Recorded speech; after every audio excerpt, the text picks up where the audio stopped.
The Vikings survived brutal winters without potatoes because they never had them.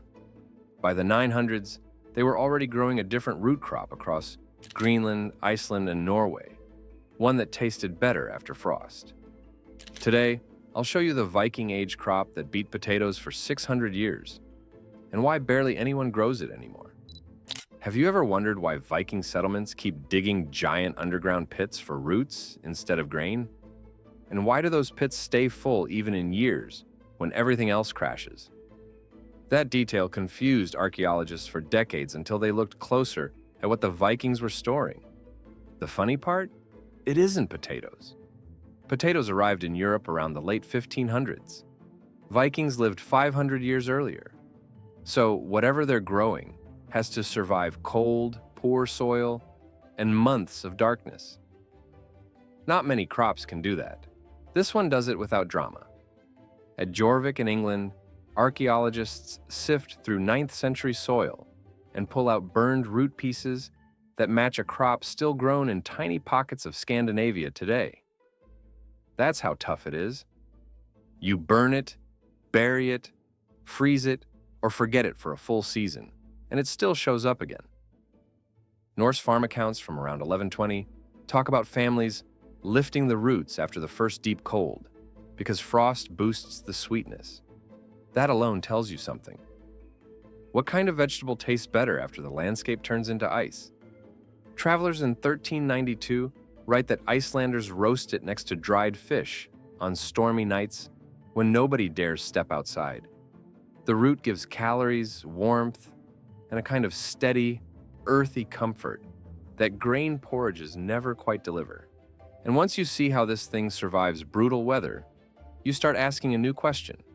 How does it stay alive in places where even barley fails year after year? You've seen it. You've probably eaten it roasted next to a holiday chicken. But you've never seen it the way the Vikings used it. It's the parsnip. Yes, that pale, carrot-looking root buried at the edge of every grocery store. In Viking times, though, this wasn't a side dish. It was survival food, a staple, a game changer. Parsnips grow where wheat collapses. Thin soil, short seasons, heavy frost, they don't care. In fact, they prefer frost. That's when the starch in the root starts to convert into sugar. You bite into one pulled fresh after a freeze, and it tastes like dessert. That's exactly why medieval farmers call it sweet ground bread. The Norse word for it appears in early Icelandic texts. In 985, settlers in Greenland log root harvests along coastal plots. Too rocky for grain monks record similar notes in Orkney. That tells us something big. The parsnip reaches every corner of the Viking trade routes. Who knew a humble root could beat salted meat in calorie density? Parsnips were sliced, dried, mashed, fried in animal fat, sometimes even fermented. Some ships carried them instead of dried fish. They weigh less, store longer, and don't rot fast. Perfect for 5-week voyages where storms ruin everything else. But here's where it gets wild. Even after potatoes arrive in the 1500s, parsnips stick around for nearly 200 more years. Why? Because many thought they tasted better and grew more reliably. If you're enjoying this story, give us hype for this video right now. Hit that subscribe button and drop a like so this series reaches every explorer out there. The next twist in this story is seconds away. And trust me, you'll want to be here when it drops. And once travelers start comparing parsnip feasts across medieval Europe, the flavor stories get weird, especially in places where parsnips were baked in clay, buried in ash, and described as tasting like candied grain. In 1173, a French monk traveling through what's now Denmark wrote in his diary, "The root served at the evening meal had the taste of sweet wine boiled in clay." He's talking about parsnip, and that's far from the only strange review. The flavor of medieval parsnips is hard to explain today because we changed the way we grow them. Back then, they're left in the ground until the first freeze, sometimes buried in hay or even seaweed. Cold converts the starches inside into sugars, so the flesh turns rich, soft, and earthy sweet. When was the last time a vegetable tricked your taste buds like dessert? In northern France, cooks bake parsnips whole, inside brick ovens packed with ash. In Western Ireland, they boil them in sour milk and mash them with salt and fish oil. Sounds wild, but written records from 1420 describe this combo as food of warmth and strength. That line shows up in peasant recipes and upper-class kitchen notes. The best part? The texture. Travelers describe it as pulp of breadfruit, white apple mash, or creamed chestnut. That variety proves it adapts to whatever meal it's added to: soups, pies, roast meats, even sweet puddings. By the 1500s, a dish called white root paste spread through royal courts. Some say it's the start of modern root mash, but nobody agrees on the ingredients. And that's where it all gets strange, especially once shipping records start showing this root as cargo from Viking lands to medieval London kitchens. Trade logs from the 900s show sacks of dried root heading south from coastal Norway toward the British Isles. That root is parsnip, and it moves fast. Vikings weren't just raiders. They were traders, farmers, builders, and transport geniuses. Towns like Hedeby, Ribe, and Jorvik became massive shipping hubs. These weren't random coastal stops. They were organized marketplaces with weights, scales, taxes, and shipping records. And buried in those records, especially around 980 to 1020, are references to root bundles packed in brine and straw. That's parsnip being prepared for travel. You know what's wild? The Norse packed parsnips for long-distance sailing, the same way they packed dried fish, in oil, cloth, and barrels. That tells us they're treating this crop like an asset, not just a food. There's even a note in a 1016 Dublin merchant record that mentions 6 root sacks arriving by salt ship from Nordviger. That's solid evidence the crop moves through the Irish Sea, traded alongside wool and cured herring. And it doesn't stop there. By the 11th century, monastic communities in Yorkshire and Western France list parsnips in both food stores and medicinal records. But when potatoes finally hit the ports, everything changes, and the pressure to switch crops starts rising fast, especially once one royal council forces landholders to grow the new root after a major famine that many blamed on hoarding. Potatoes reached Europe in the late 1500s, but they spread slowly at first. The surprise is how fast they overtake parsnips once governments get involved. And when you look at the pressure behind that shift, the whole story turns sharper. Spain brought potatoes home around 1570. They moved north over the next 40 years. But European rulers see something different in this new crop: tight packing, quick growth, and high yield. In 1662, a London official wrote that potatoes fit the needs of expanding markets, which already hints at changing priorities. When does a vegetable become a government project? Farmers feel that pressure. In Prussia, Frederick the Great pushed potatoes hard after crop failures in the 1740s. Some villages even received baskets of tubers with orders to plant them. France follows the same path after the disastrous winter of 1709, when frost kills huge amounts of grain. Potatoes bounce back fast. Therefore, they draw support from rulers who fear food riots. Parsnips grow steady, but slower, and they require more space between plants. Markets shift as cities grow, and potatoes handle transport better. Merchants pick the easier option, so potatoes rise while parsnips shrink.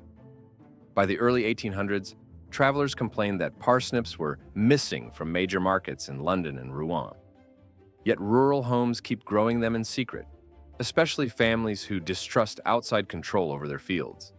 And once economic pressure enters the story, another hidden detail surfaces: a method Vikings used that makes parsnips stronger, sweeter, and nearly frost-proof in ways modern farms rarely match. A strange detail shows up in archaeological digs along the Norwegian coast: layers of old seaweed mixed into garden soil.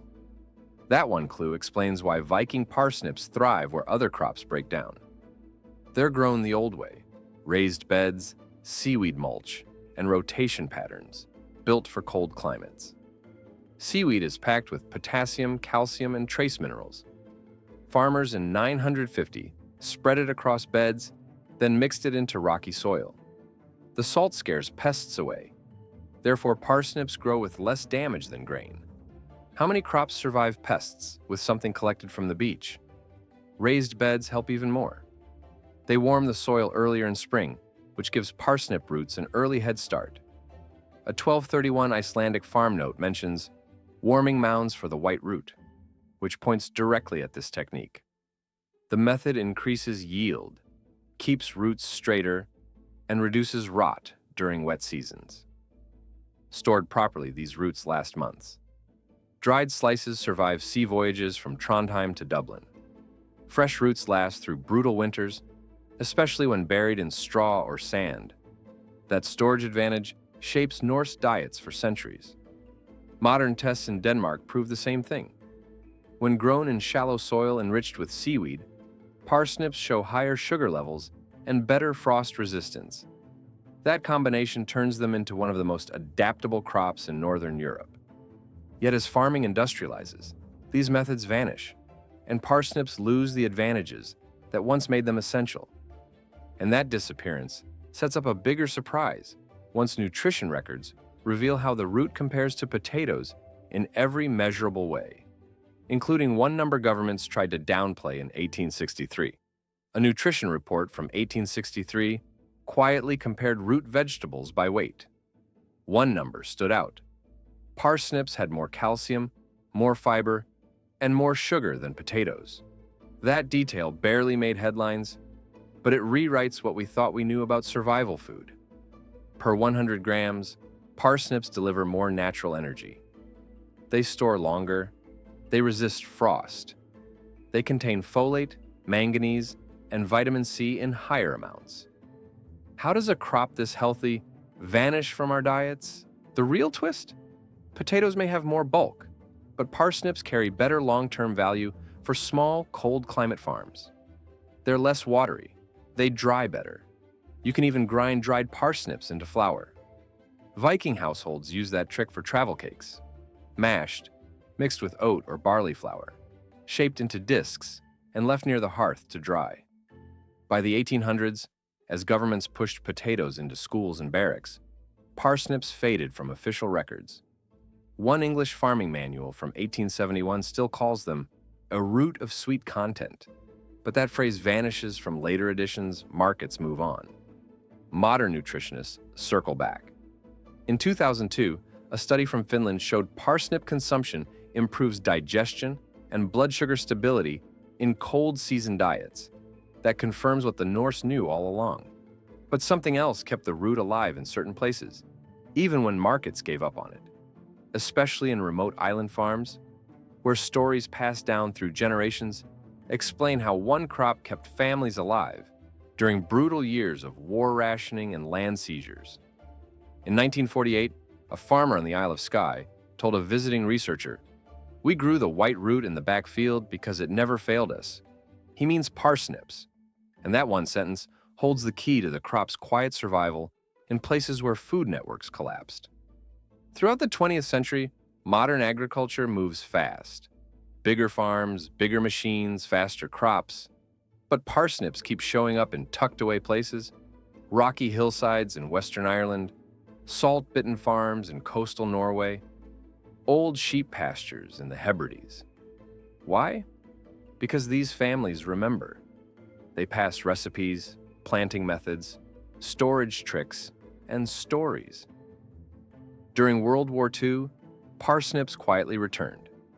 With potato shipments stretched thin, small towns rely on what they can grow. In 1942, the Scottish Board of Agriculture encouraged the white root as an alternative for winter storage. That's buried in government archives, but it matters. What other medieval vegetable gets quietly revived by war?